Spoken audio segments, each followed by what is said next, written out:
Hay una cita del libro antiguo que dice: Un joven era yo, tan bien he envejecido, pero no he visto a nadie que no se haya pajeado, ni su mano sin agitar.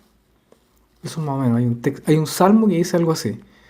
Pero bueno, ¿por qué estamos hablando de este tema de las pajas y todo lo demás? Porque cuando uno proviene de una secta coercitiva como la de los Testigos de Jehová, uno está hablando acerca de cómo hay un sistema que necesariamente está implicando el control de las emociones por medio de la coerción.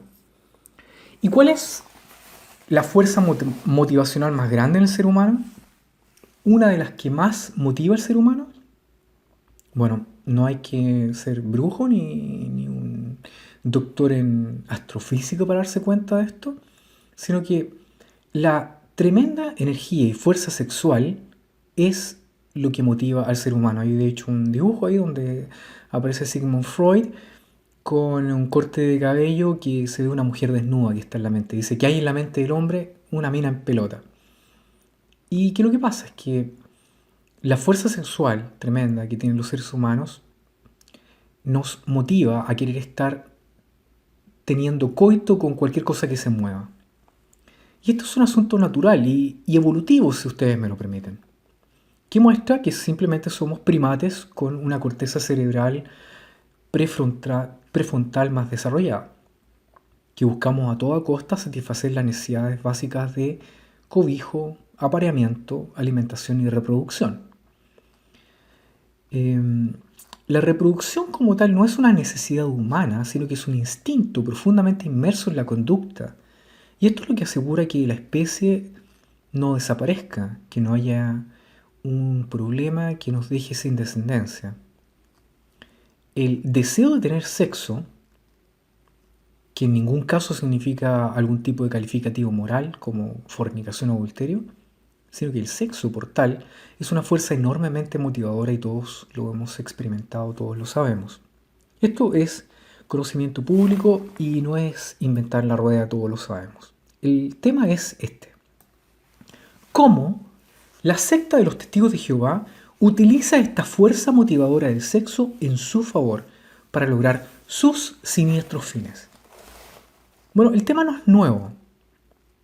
El tema ha sido utilizado por 2 milenios por el cristianismo, no solamente por los Testigos de Jehová, sino que el cristianismo ha ocupado esta fuerza en un afán de moralizar a un mundo, comillas, enloquecido, como lo era, según ellos, el mundo romano. El tema está en que cuando uno analiza las conductas sexuales de Roma, uno llega a la conclusión, que es bastante... eh, ¿cuál es la palabra? Paradójica, nos deja perplejos, que en Roma el sexo no era un tema que fuera tremendamente importante como lo es para la sociedad del cristianismo post-cristiana. El sexo en Roma no era un tema prohibido, era algo natural. Los escritores cristianos, por supuesto, hablan de la corrupción de Roma como si fuera un perreo regatonero, pero en realidad hay que mostrarlo en contexto. En la cultura griega antigua, en la cultura greco-romana, no hay una noción de culpa. El sexo no se ve como algo de culpa, como algo siniestro, oscuro, como algo pecaminoso. No, es algo natural. El sexo y las bondades se consideraba como un aspecto normal y natural. Por supuesto que había normas que estas personas tenían. La prensa cristiana es muy mala con respecto a Roma, a la gran Roma, al imperio romano, y enorme y magno imperio que ha habido alguna vez en la historia de la civilización. ¡Viva Roma! Las normas de Roma estaban regidas por códigos morales estrictos, de virtud, y tenían una palabra para el recato o pudicia. Estos aspectos eran atributos considerables, estimados y eran importantes para varones y para mujeres. Se pensaba en términos excelentes de las personas que eran capaces de controlar sus impulsos sexuales con autodominio. Se hablaba del arte de controlar los impulsos sexuales. Los romanos cultos, la élite, ellos tenían en realidad honra. Y eran, cuando ellos manifestaban estos frutos de control, lo que ellos hacían al manifestar el manejo de esos impulsos, se sentían, por supuesto, superior a la plebe, que era considerada, ¿no, verdad?, de baja clase, sin ningún tipo de restricción. La religión de Roma, por otro lado, diferente de lo que nosotros hemos aprendido, promovía la sexualidad como un deleite que simbolizaba la prosperidad. Los descubrimientos que hemos visto gracias al desarrollo arqueológico, por ejemplo en Pompeya, nos muestran de que la prostitución no era ilegal. Las escenas pornográficas se exhibían en mosaicos de paredes de la gente rica. Cuando hablo de pornográfica no me refiero a ningún tipo de cosa inmoral, sino que como hoy día podría ocurrir. Sino que porno significa básicamente, vamos a definir lo que significa porno o pornes, y gráfica significa escrito. Básicamente pornográfica significa la escenificación de una relación sexual. De tal modo de que no había ningún tipo de recato en este aspecto y tampoco era un tema importante, era algo natural. Los grafitis de mala calidad o los penes también esculpidos eran comunes en las paredes de las calles.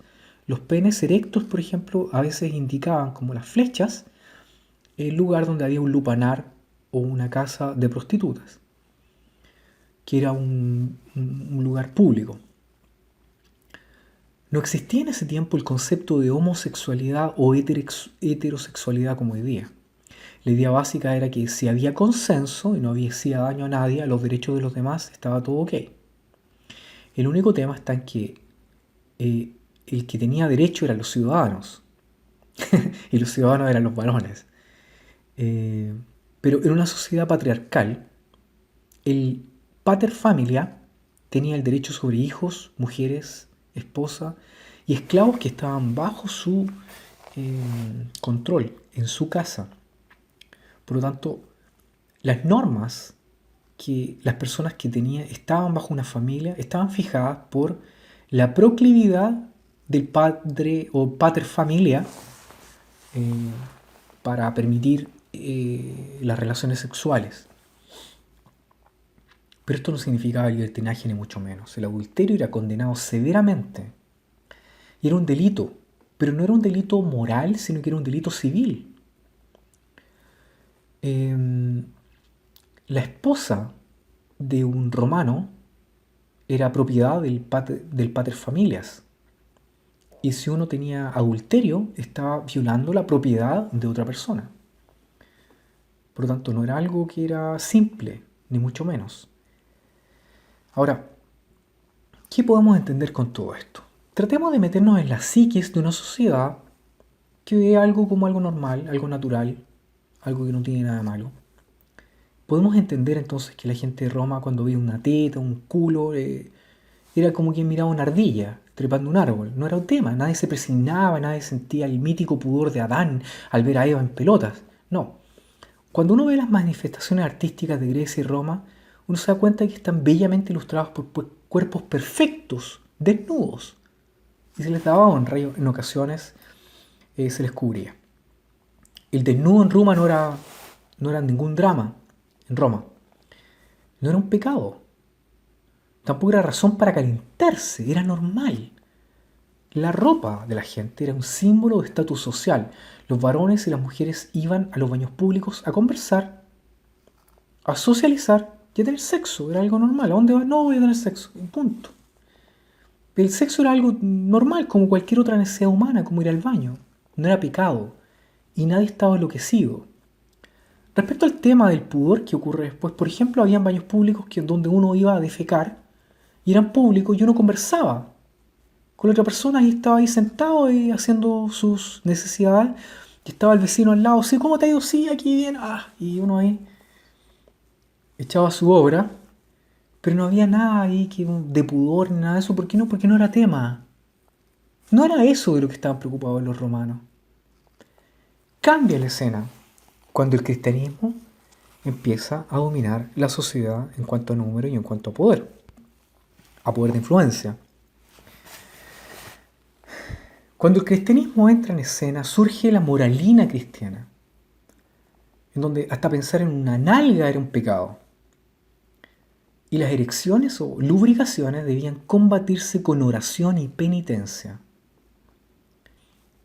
El tema está en que la masturbación era vista como una cosa de la clase baja, de los esclavos, de la gente que no tenía opción, que no podía acceder a una pareja sexual.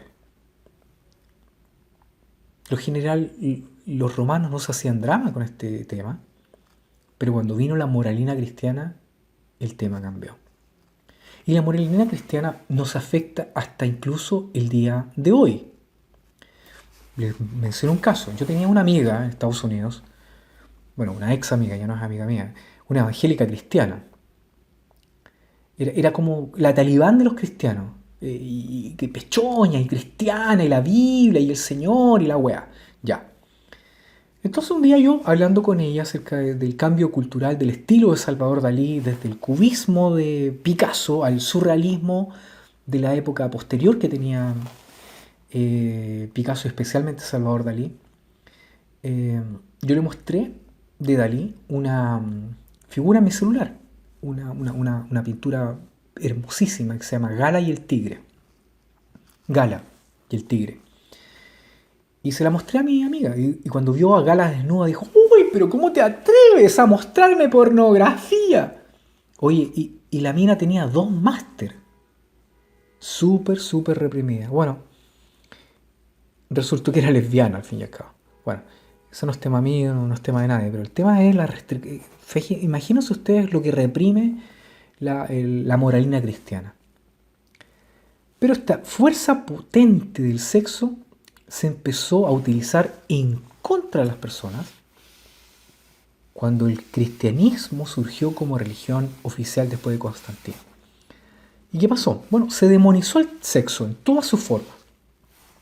Se destruyeron miles y miles de arte, estatuas impúdicas, y se empezaron a vestir a los santos. El sexo pasó de ser algo normal, cotidiano y pedestre a algo pecaminoso, malévolo, perverso, asqueroso, oscuro.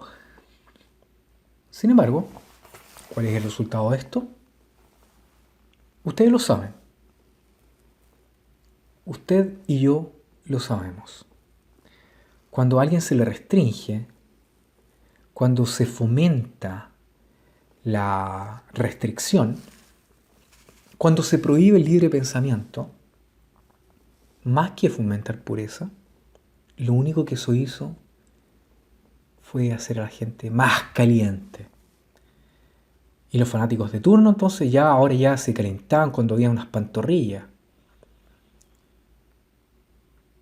Y de tal modo que erectarse, lubricarse y todo lo más, masturbarse, llevaba a que la gente empezara a hacer actos piadosos para obtener perdón de Dios y se entraba en el ciclo.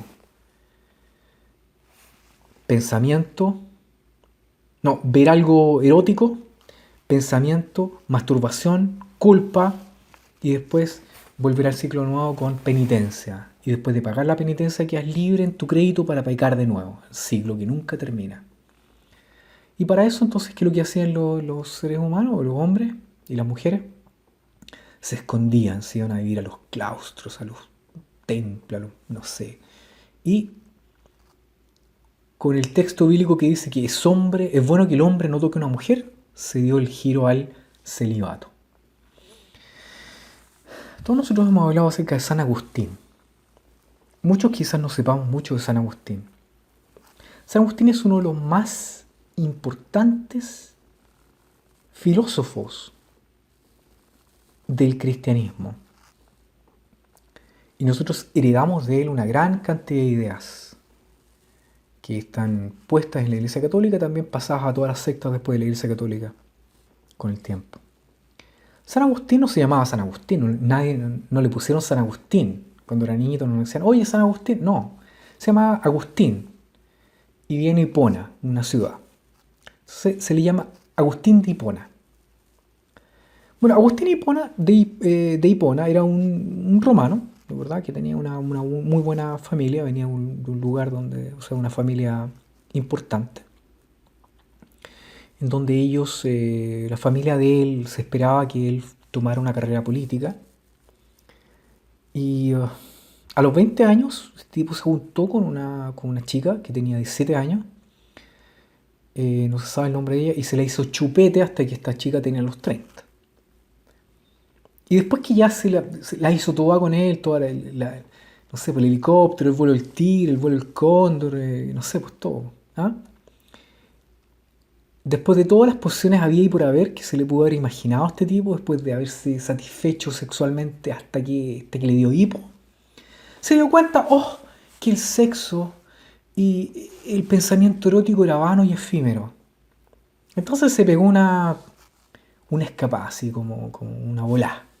Y se fue a ver unos amigos, una casa en la montaña, y ahí se dedicó a leer a Platón, a las obras de la virtud de los filósofos griegos, etc. Y él se dio cuenta en sus lecturas de que esta idea platónica de la virtud de los filósofos griegos era mucho más importante o potente o brillante o moralmente aceptable o de peso que la vida de calentón que él llevaba. Así que decidió hacerse asceta, es decir, un tipo que no le hacía nada, tratando de emular esta virtud griega. Entonces ahí en su periodo de abstinencia dijo, el tipo le llegó a sus manos un escrito del apóstol Pablo y dijo, ¡oh! Esto me aplica. Y se hizo cristiano el weón. Entonces, ¿qué pasó? Como él tenía una tremenda y vasta cultura, y el tipo era cultísimo, el tipo se engrupió con este tema del cristianismo y se puso a pensar respecto al cristianismo, pero en términos de filosofía griega. De hecho, Agustín es el máximo pensador del cristianismo en el medievo, es decir, que fija las normas morales de la pureza religiosa y el pecado. Es Agustín el que usa la filosofía de los griegos y desarrolla el marco intelectual, el marco moral que va a someter al mundo y a la iglesia en el oscurantismo por más de 1000 años.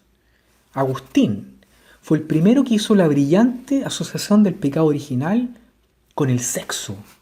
Él fue el primero que estableció de modo brillante que sexo es igual a pecado. Y como él ya se la había comido toda, como se la había hecho chupeta a todas las mujeres en su juventud y el tipo ya no se le paraba. Entonces era fácil, como a menudo ocurre, plantarse la superioridad moral para condenar a los demás que no han alcanzado a disfrutar de esos placeres de que es pecado. Bueno, ya se la había comido toda, la había hecho toda, entonces ahora empieza a decir que todo es pecado.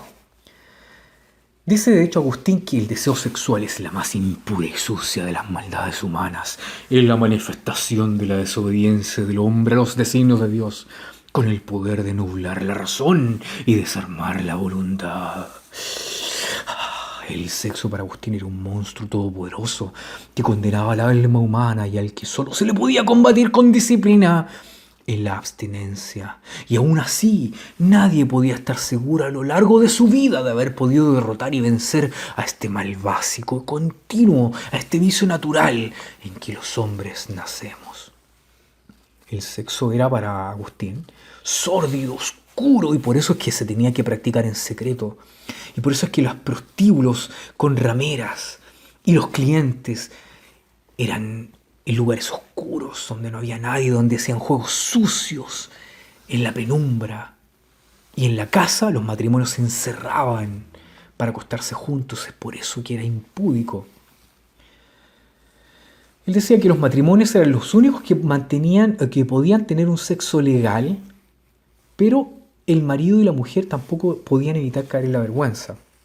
Porque la vergüenza, decía Agustín, era parte del pago que el ser humano tenía que hacer como parte del rito que acompañaba el acto de la fornicación, decía él. Entonces no se podía tener un polvo y terminar feliz, no, había que encamarse y todo lo demás, pero después terminar con esa pena, ¡ay! He pecado contra Jehová, etcétera. Ahora, fíjense ustedes que las traducciones es bien curiosa porque En las traducciones que tenemos del medievo, el español, por ejemplo, la Reina Valera, incluso la King James en inglés, la palabra vergüenza, dice, ay, dio su vergüenza o la avergonzó.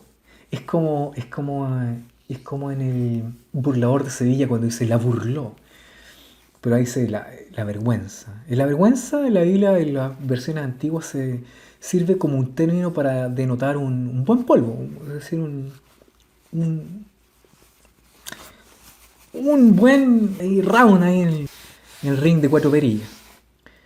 Entonces, una sociedad pacata como esta, cubierta hasta los talones, en donde la mención de los textos de Pablo eran palabra de Dios, donde la pureza era un acto moral. eh, la pureza era el acto moral, no era la virtud que tenían los romanos. ¿Cuál es la consecuencia? Se llenó de pajero. Y seguía en el ciclo. Pajero, pervertido, qué sé yo, pedófilos, violadores, sadomasoquistas, psicópatas, que seguían el ciclo de pecado, culpa, confesión, castigo, penitencia, perdón, pecado, culpa, confesión, castigo, penitencia, perdón, pecado, culpa, confesión, castigo, penitencia, y así, sucesivamente, sucesivamente, hasta nunca llegar al término. Sin embargo, el hecho de que hay este tipo de inmersión sexual, de algo que tiene que ver con esto, eh, nosotros también llegamos al hecho de que la gente de algún modo tenía que liberarse de todo esto. Y hay un ejemplo notable acerca de lo que yo llamaría el éxtasis. Y miren ustedes, voy a leer una cita de un escrito de Santa Teresa, Santa Teresa, que dice así Santa Teresa, respecto de su visión de Dios. Voy a tratar de leerlo sin poner voces, para que no se burlen de mí. Decía así. Veía las manos un dado de oro largo y al fin del hierro me parecía tener un poco de fuego. Este me parecía meter por el corazón algunas veces y que me llegaba a las entrañas. Al sacarle me parecía las llevaba consigo y me dejaba toda abrazada en el amor grande de Dios. Era tan grande el dolor que me hacía dar aquellos quejidos y tan excesiva la suavidad que me pone este grandísimo dolor que no hay desear que se quite, ni se contenta el alma con menos que Dios. No es dolor corporal, sino espiritual, porque no deja de participar el cuerpo algo y aún harto. Es un requiebro tan suave que pasa entre el alma y Dios, que suplico yo a su bondad lo de agustar a quien pensare que miento. Eso lo escribió Santa Teresa en su obra El Éxtasis. Y bueno, esto es simplemente un orgasmo espiritual, en donde ella pensaba que Jesús le metía una daga. Y nada, esto es el relato de una buena paja y punto. Pero el tema está en que uno se da cuenta de que la incidencia de la masturbación masculina y femenina en conventos de monjas y curas durante toda la historia nos da a entender de que el tema de la paja es omnipresente y que no depende ni de la edad, ni del género, ni de la afiliación, ni de la afiliación. Afíliame. No, la afiliación religiosa. Por lo tanto, ¿qué pasa en la sociedad occidental, cristiana? En la sociedad donde se ve con castigo y con maldad agustinas, todo lo relacionado con el sexo, sigue siendo de todos modos un motor de motivación humano que vende y que promueve. Nosotros hace unos cuantos miles de años simplemente éramos simios y ahora somos simios que usan computadores y nuestra carga evolutiva sigue estando ahí. De tal modo que nuestra sociedad actual, a pesar de haber dejado el oscurantismo medieval teocéntrico, de todos modos hay un enorme resabio de la misma cultura de culpa respecto de la moralina cristiana. Y lo vemos en las sociedades pacatas en todo el mundo, desde Punta Arenas hasta Nueva York. ¿Y qué es lo que ha pasado en tiempos modernos? Bueno, las sectas han ocupado esto para su beneficio.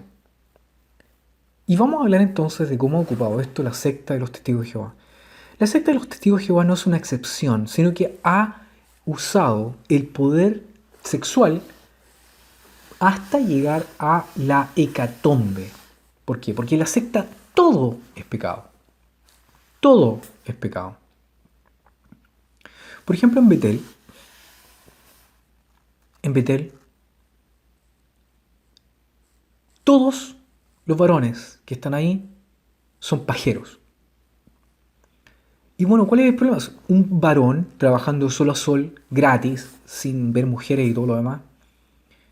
Por supuesto que tiene este problema. Una razón por la cual esto podemos analizar que es así es por el video que salió de la almohada. Yo sabía de antemano que esto era así, obviamente. Porque yo estando en Betel también me pajeaba, obviamente, como todos los otros gente que también se pajeaba, obviamente. Todos nos pajeábamos. Y el que diga que no es mentira, eso es mentira. Entonces, eh, el tema de las almohadas, del discurso de Betel de las almohadas pajearse, habla acerca de la incidencia de todo esto y cómo la secta lo que hace es ocupar al fin y al cabo la fuerza sexual en contra de los jóvenes que están ahí. Por ejemplo, en Betel hay una norma que dice que un varón no puede subir detrás de una hermana, detrás de una escalera.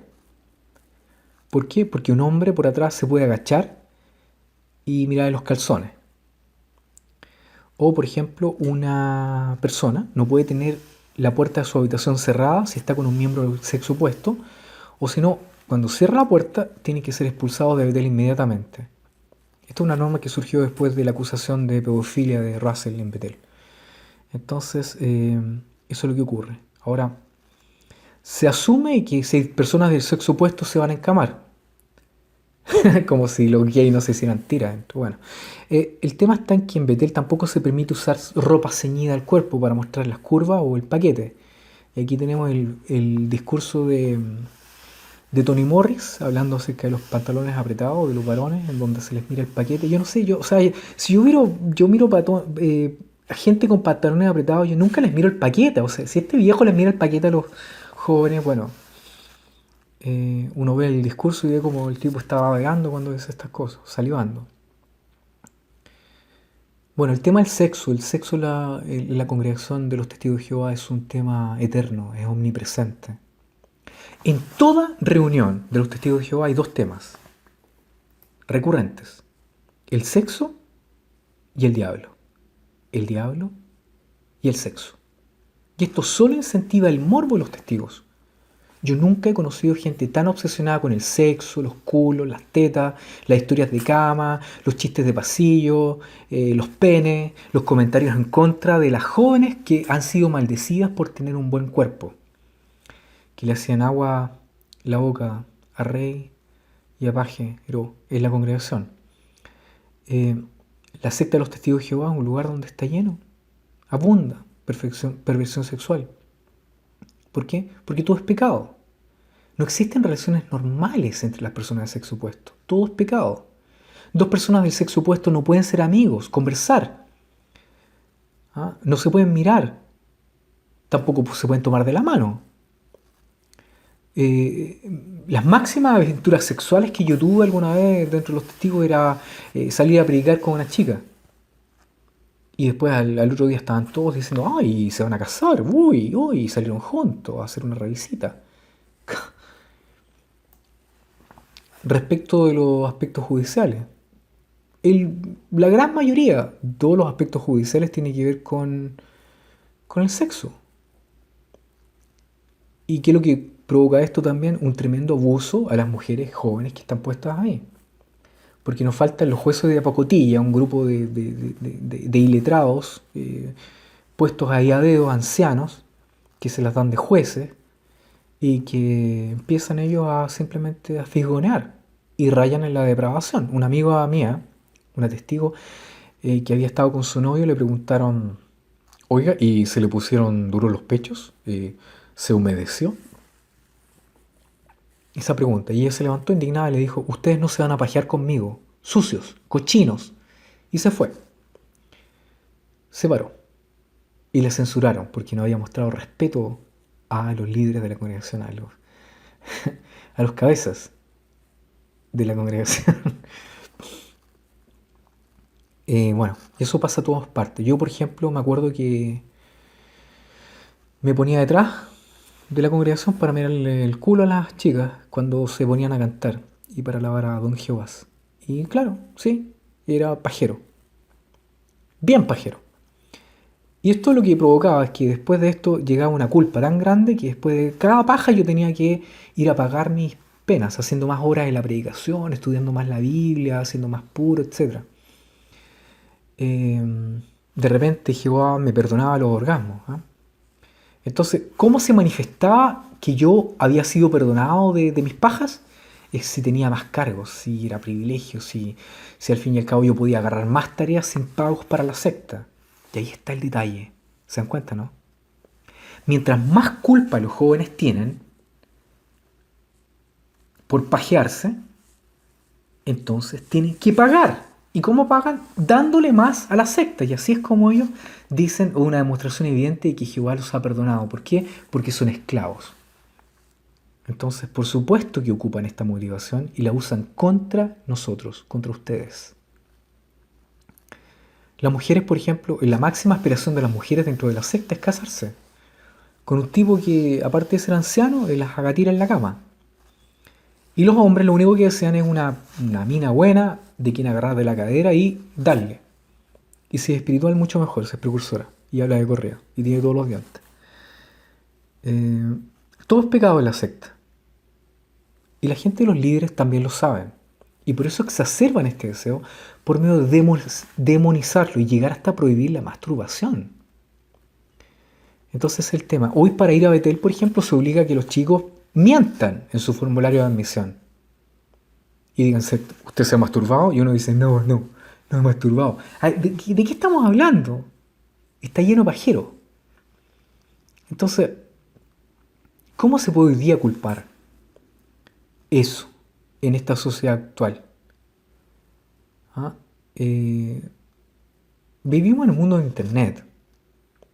Hay estimaciones que dicen que más del 90% de los jóvenes al llegar a los 11 años ha visto alguna escena de porno alguna vez. Es decir, en este tiempo, en esta generación que estamos viviendo, los seres humanos han visto más tetas, penes, culos, vaginas que cualquier otra etapa de la historia de la humanidad. Y esto crea un problema de enormes proporciones. Una sociedad llena de pajeros impulsivos, adictos al porno en internet. ¿Y esto tiene efectos? Por supuesto que sí. Claro que sí. Por lo tanto, ¿podemos protegernos de esto sin apelar a la culpa o los demonios? Por supuesto, claro que sí. ¿Qué me ayudó a mí? Una noble motivación que se llama amor por una mujer. Podría haber sido por un hombre, pero yo no soy gay. Amor por una mujer. Y este amor que siento me llevó tiempo atrás a dejar el porno de internet, cuando yo hablé con ella, a terminar con esto, pero no por moralina cristiana, no por moralina religiosa, que me da lo mismo, me importa nada, sino por virtud romana. Y los beneficios han sido enormes. ¿Por qué? Porque tengo tiempo, porque puedo hacer estos videos. Por ejemplo, en todo este tiempo que hemos estado hablando yo podría estar viendo porno y pajeándome, pero no, estoy haciendo este video. Por lo tanto, se puede salir de ahí. Hay un movimiento en internet que se llama NoFap y que significa cómo muchas personas ven la virtud que significa dejar la masturbación y el porno online.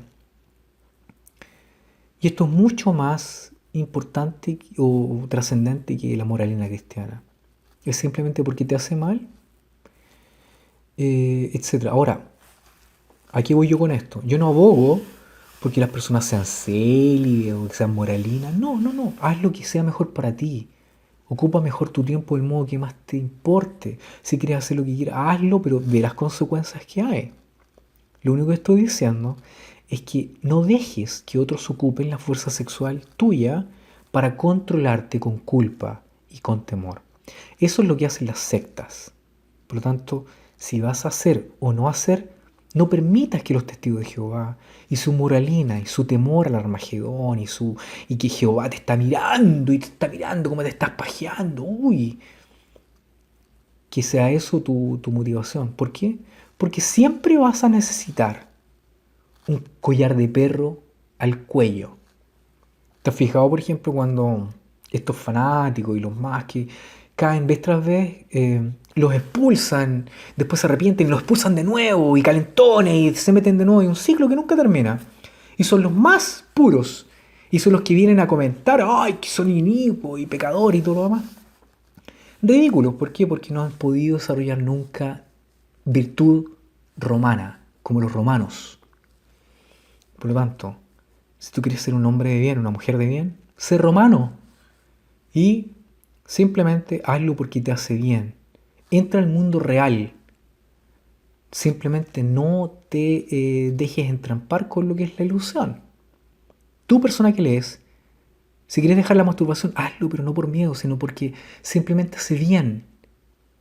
Y mira el mundo con las penas, con los desafíos, con las dichas y con los logros. Tú puedes. Ánimo. Un abrazo.